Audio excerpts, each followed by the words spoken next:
No, this is not clickbait. The title of the video is completely true. This model kit did change my mind about the Wing Gundam.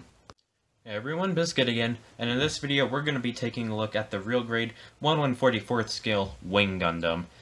This specific Gundam of Wing is from New Mobile Report Gundam Wing, or for Western viewers, Mobile Suit Gundam Wing, and it's the main character, Hero's mobile suit from the show. I personally used to not actually like this design for the Wing Gundam. The Endless Waltz and the Endless Waltz Zero designs I actually used to really like. Well, I mean, I still do, but I didn't like this thing at all. That was until I built this model kit. This model kit, like, absolutely changed my mind about it. And I don't know if it's just because the Wing Gundam as a whole is actually a cool design, or if it's because Real Grade as a whole has changed my mind on it. It doesn't matter. Let's jump into a bit about the review and the model kit itself. So, aesthetically, this model kit looks phenomenal. I am really digging how Real Grade decided to approach this design of the Wing Gundam. Several bits throughout of the inner frame, which, yes, this thing has a full inner frame, due to the, Real Grade standard. Bits of armor are poking out all throughout the model kit itself, which is a very nice realistic touch that I super dig, and I wish more model kits, Real Grade or not, did that. It's something everyone can enjoy, and it's something very nice to just look at. Another thing I really like is the stickers that come with it. More specifically, how they show up on the shield right here. I almost could not believe it when I put this on. I didn't want to put too many stickers on because I didn't want it to feel, a little bit overload. I just wanted to give it a bit of a feel of what it would look like out of the box and what it would look like with some of the stickers attached. But with the shield and the sticker on the red right there, that got me really excited because stickers don't normally appear like that on colored plastic. Really, the best way they're going to appear is on white. Specifically right there, and on the top of the shoulders right there. But yeah, all in all, the stickers don't look bad on this thing, especially on the red. On the blue, they're a little iffy, especially if they have to go over surfaces like the ones on the side right there. But yeah, in general, I think it looks really nice. And my dog is crying.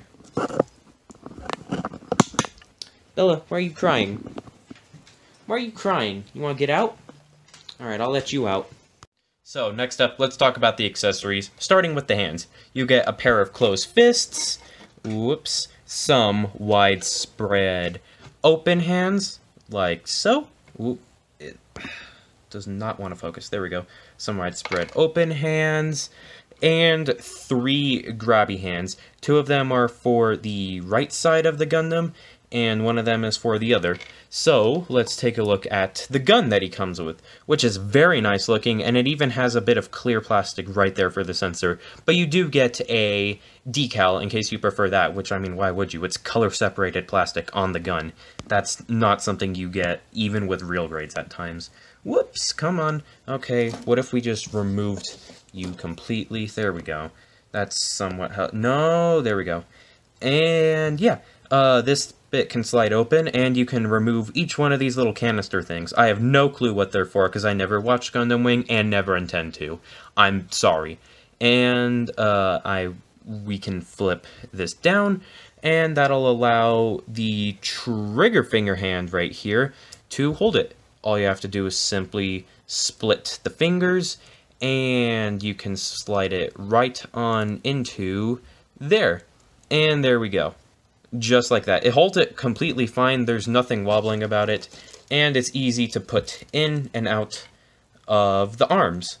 And, lastly, no, not lastly, you have the shield. There's a little handle right in here, which pops open and can fit in the back of the arm. It can also swivel around. The shield itself has a really cool gimmick, though, which will lead us into our next accessory.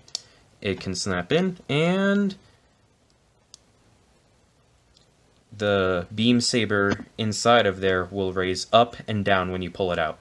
That's awesome. And actually pulling it out, we also get a very vibrant green beam saber effect part. That looks very nice. You get 2, but you only need 1. That slides in. and that can slide into any one of the 2 grabbing hands. You get one for each arm, and that slides in like so, and the fingers go back on like that. Then we remove the gun, and we can pop that back in. And there we go, Beam Saber. It looks super great. Last but not least, you get an action base, which is almost kind of reminiscent of the Real Grade Force Impulse action base.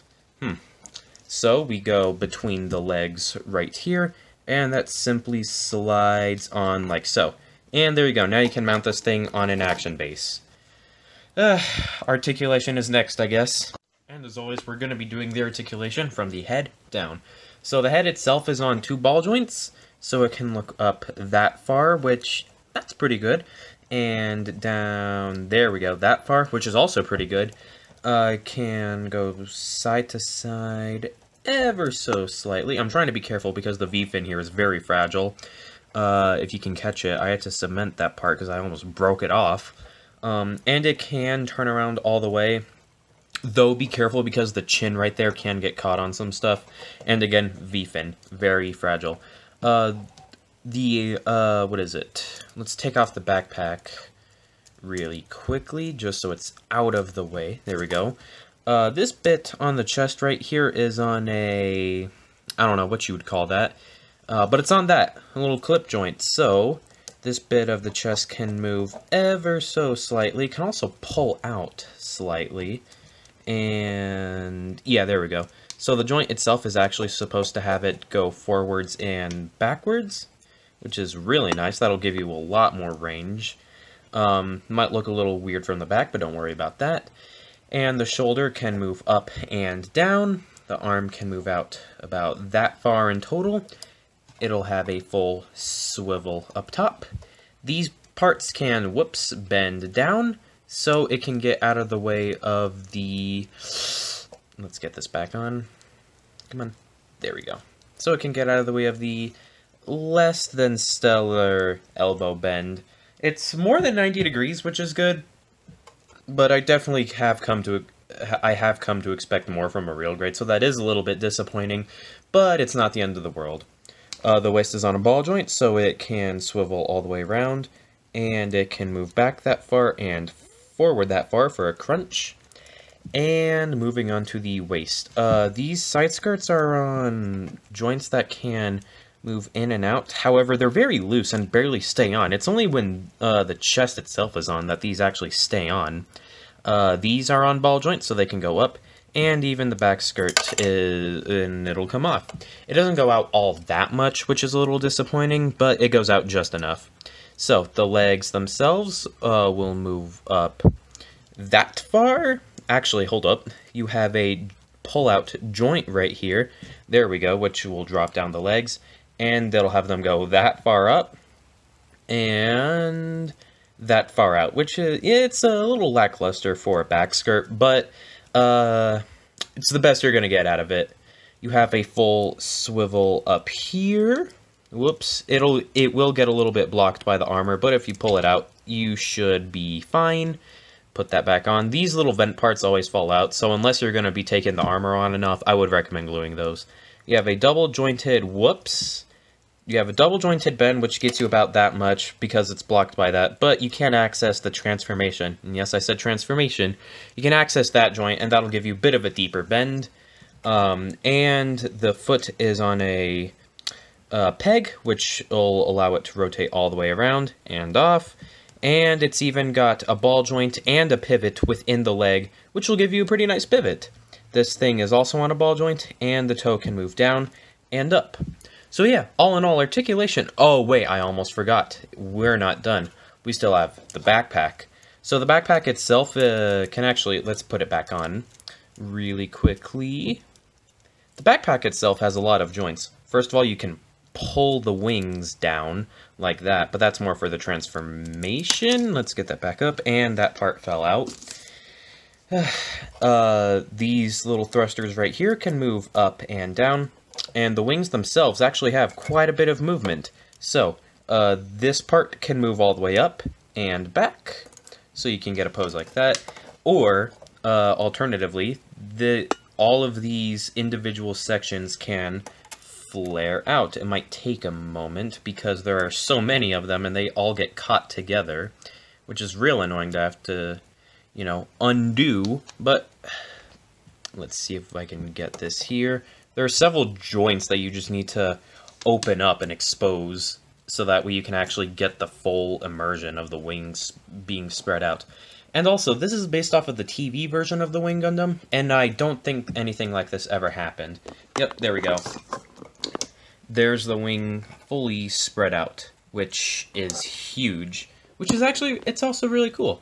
I really like that they included that. It just adds a little bit more to the model kit.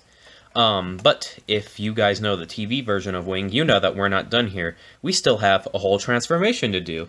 So yeah, let's get right into that.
And here we have the bird mode.